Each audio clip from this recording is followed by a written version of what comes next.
Good morning, how are we? I'm in a place, a Welsh seaside town, which I've never been to before, called Llangrannog. I think that's how it's pronounced. But I'm not alone, I'm meeting up with another YouTube photographer you probably recognise as soon as we see him. I've just spotted his van down there, and I know that he got here very, very late last night because he was doing a workshop in North Wales.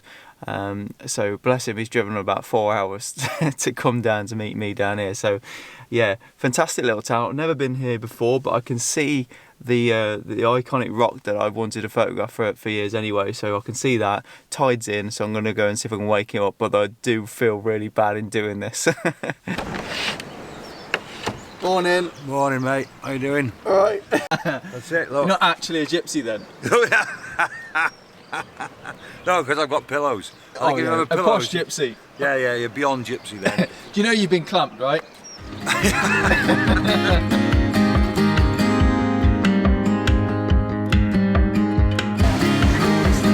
English.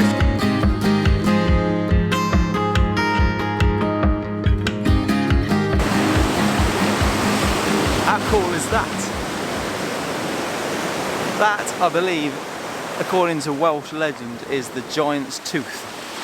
I've seen one or two photographs of this location. I thought it would make a really, really nice sort of interesting mid-ground if you had a nice sky behind it, but obviously, as you can see today, that's not really the case. There's not really any texture or anything in the sky, but today might be a black and white day.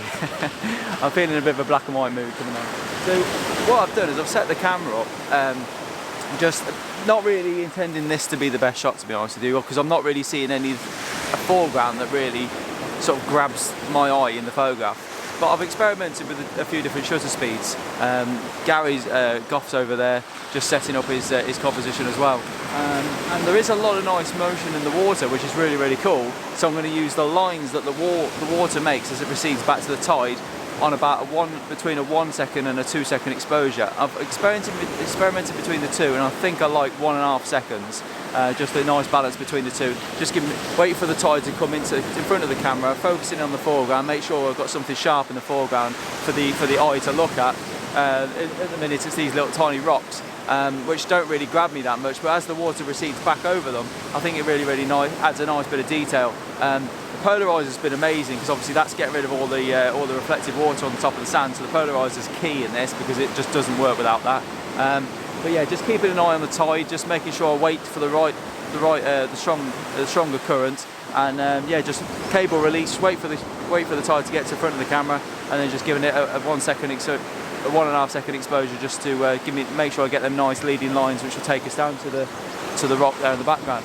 Settings wise, because it's gone a bit brighter now, I'm at f16. I've got the ND8 filter on there as well, and I've got a 0.6 grad just to balance the sky a little bit. There is a tiny bit of detail in the clouds, and with a clarity tool in Lightroom I might be able to bring a bit more detail out, but I'm not overly worried about it. So I'm just exposing the histogram as far to the right as I possibly can, just to make sure I retain some of the detail in the rocks there. Yeah, but I think this will be quite a nice fine art-ish looking image, definitely black and white.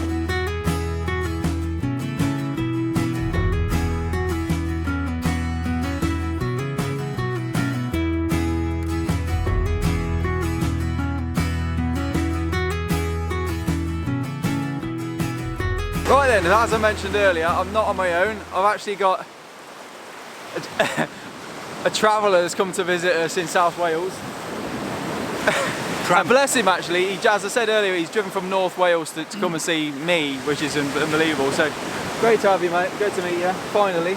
Yeah, so yesterday Anglesey, 3.5 hour drive just because I was in Wales, so I thought it'd be handy to hook up. So I touched base with Gareth, thinking it would just be a 10-minute drive while I'm here. Wales only little, isn't it? Jesus, 3.5 hours, and seriously, no fuel, 3.5 hours. Imagine that. Anywhere, wherever you live, driving for 3.5 hours and there's no garages open. Crazy. Anyway, good to have me here. It is good to have you here.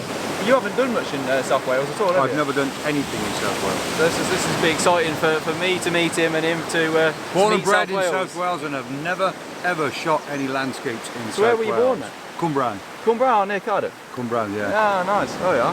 So you should do street photography in Cardiff while you're here then, really, shouldn't you? Cwmbran and Newport, yeah. Ah, very good, very good. Oh yeah. How far away is Cardiff from here? Hang on a second. Probably about 2 hours. All right, okay. Yeah, before we commit to anything. Yeah, I'm up for anything. Yeah. So we're going to grab a few shots down here while it's dry, and then hopefully one of these cafes will be open in a bit. We'll be able to grab some breakfast and we'll head on to the next location. I'll see you in a bit.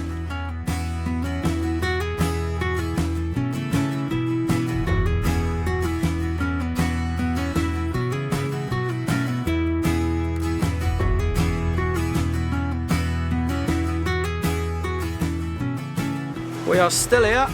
Gary is perched on the edge of this cliff, pointing still towards the tooth.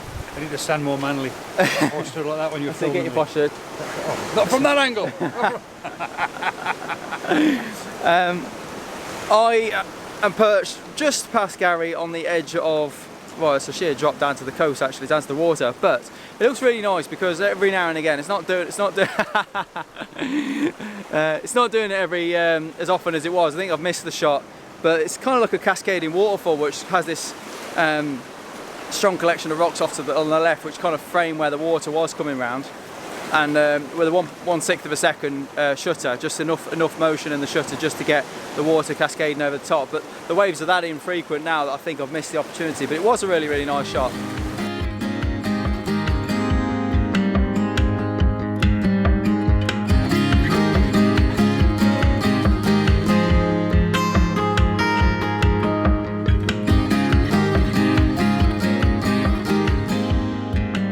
Right then, so I'm perched on the edge of this rock still, not moved much. The shot I wanted to get pointing that way really hasn't worked. The tide has just receded too much, so I've lost that. There was a shot here I wanted to get, which is looking down towards the tooth, which is the shot I came over these rocks initially for, and I thought the tide had died back and I didn't think I was going to get it, but I think I might have actually managed to pull that shot out. So that was using the 10-24 wide angle with the ND8 just to give me a 1/6 of a second exposure, just long enough to get the motion in the water. That's all I wanted. Depth of field was probably covered by a f14 aperture. I think I might have gone up to f16 actually just to avoid the chance of clipping, so I think it was about f16 there. Now what I'm doing, I've got the 16 to 55 on the XT3 now, just zoomed in, and I'm waiting for a wave just to come on the left hand side of the composition I've got now, which is going to add as the balance to the photograph, because otherwise the headland is occupying all the right hand side of the image, and then if I get the waves right on the left hand side of the image, they kind of point your eye up towards the finger. We're starting to get, because the tide has gone out, that motion, those curls in the waves has actually moved out pretty much into position now, so this might be the last shot of this location before we move on.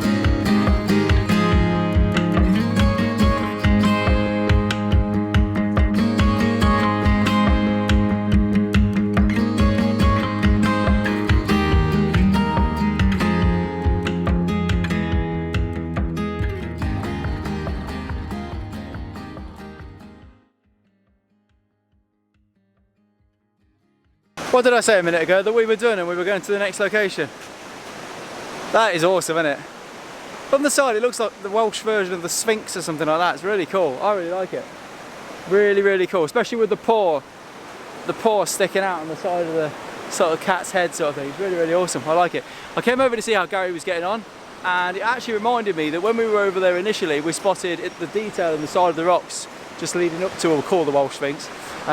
And now that the tide's gone out, you actually get to it, and I'm really glad Gary's drawn my eye back over to this area, because the texture and the lines and the details in the rocks are unbelievable, and there's quite a few of the rocks around here as well that are covered in nice lime mossy green, and it's absolutely beautiful. So I've put the 5140, which is a 70-200 equivalent lens on the camera, and we're just going to pick out a few details, just wandering around looking for nice textures. I've gone between portrait and landscape on a few of the shots as well, just to see what works better, but I think the detail and the lines getting in really close to subject on the tripod, so we can use f11 just to get everything nice and tack sharp. But yeah, really nice, and it's also nice that it's got the nice dark areas mixed in with the nice light areas as well, so it gives it a bit of contrast into the scene, as opposed to just being lines. You've got like a dark area and a light area. It's really nice. So yeah, I'm just going to zoom in, pick out some nice details, and make some abstract shots as well. Should be really nice.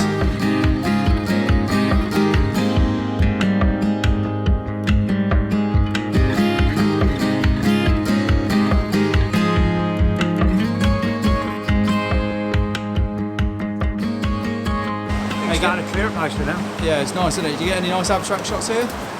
I did. The problem is trying to make order of the chaos. The chaos, yeah. That's what I was trying to explain on my video. But yeah, it's just gorgeous. I don't know why I get excited by such things, but to me, how can you look at that and not get excited? But hey ho.